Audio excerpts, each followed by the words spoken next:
दोस्तों, मैं अमित कुमार त्यागी, advocate, district court Gurgaon. आज आपको 138 आज के समय में मोस्टली लोग जो हैं बिजनेस में या कोई भी ट्रांजैक्शन जो है वो चेक्स के थ्रू कर रहे हैं। अगर मैंने कोई ट्रांजैक्शन चेक्स के थ्रू की है या मुझे कोई चेक मिला है तो मैं उस चेक को अपने अकाउंट में प्रेजेंट करता हूं। मेरे अकाउंट में प्रेजेंट करने के बाद अगर पेमेंट मेरे अकाउंट में ट्रांसफ़र हो जाती है, क्लियर हो जाता है चेक, तो कोई प्रॉब्लम नहीं है। यदि जो चेक मैंने प्रेजेंट किया है अपने बैंक में वो बाउंस हो जाता है तो बाउंस चेक के बाद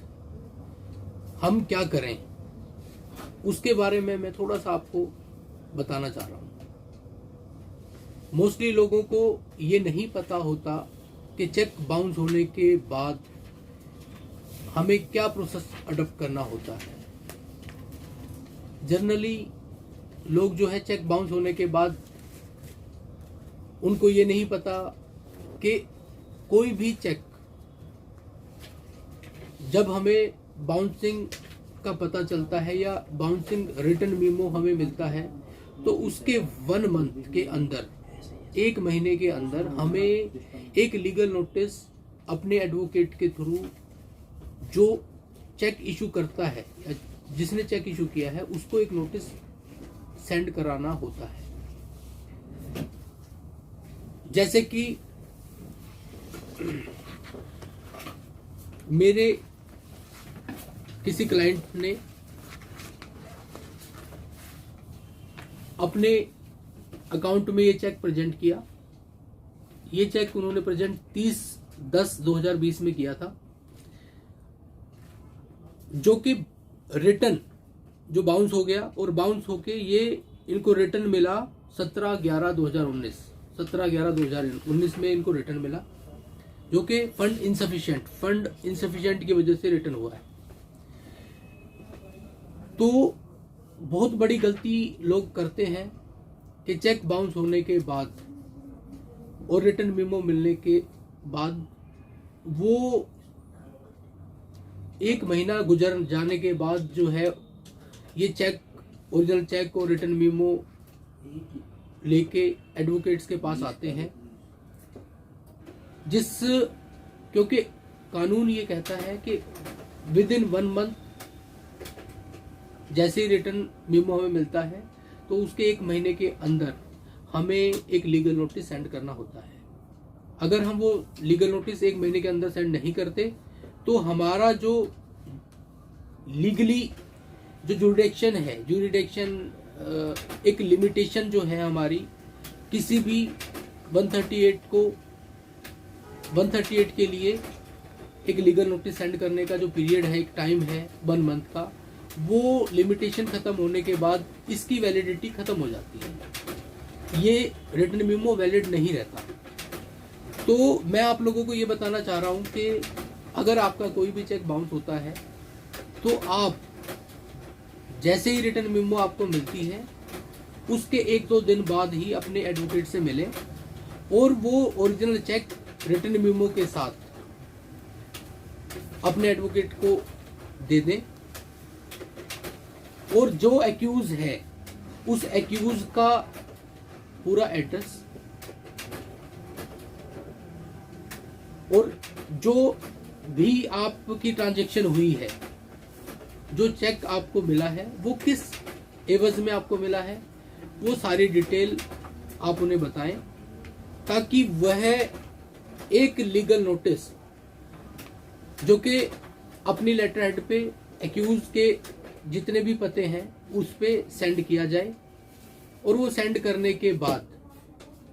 क्योंकि कोई भी नोटिस भेजा जाता है तो उसकी वजह यही होती है कि जो क्लाइंट है उसकी पेमेंट उसको मिल जाए और एक इंफॉर्मेशन दी जाती है वकील के थ्रू कि आप जो है, जो आपने ये चेक इशू किया था इतने अमाउंट का मेरे क्लाइंट को उसकी पेमेंट विद इन 15 डेज या 1 मंथ का टाइम जो भी डिसाइड होता है वो आपकी और आपके क्लाइंट की और सारी जो कंडीशंस हैं उसके ऊपर डिसाइड किया जाता है। तो जनरली 15 डेज का टाइम दिया जाता है। 15 डेज में अगर आपको पेमेंट आपकी मिल जाती है तो हमारा ये जो नोटिस है उस नोटिस का जो पर्पस है वो सोल्व हो जाता है। तो नोटिस के साथ जो हम नोटिस भेजते हैं उसकी जो पोस्ट बाय पोस्ट भेजा जाता है और उसकी जो पोस्टल रिसिप्ट है वो हम अपने पास अपने रिकॉर्ड के लिए रखते हैं, ताकि अगर पेमेंट ना हमें मिले या आपका सेटलमेंट नहीं होता है तो फर्दर एक्शन के लिए हम इन डॉक्यूमेंट्स को अपने पास सेव रखते हैं, अपने पास इनको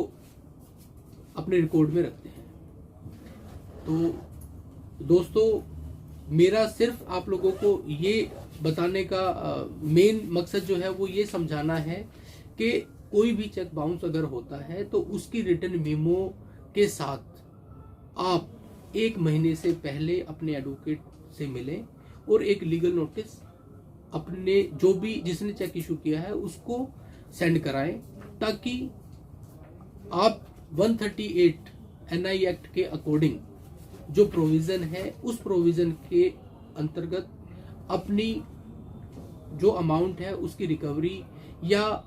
जो भी आप के साथ जो चीटिंग हुई है उसकी भरपाई कर सकें। अगर आप विद इन 1 मंथ ये नोटिस नहीं सेंड कराते तो आपका जो चेक है वो वैलिड नहीं रहता,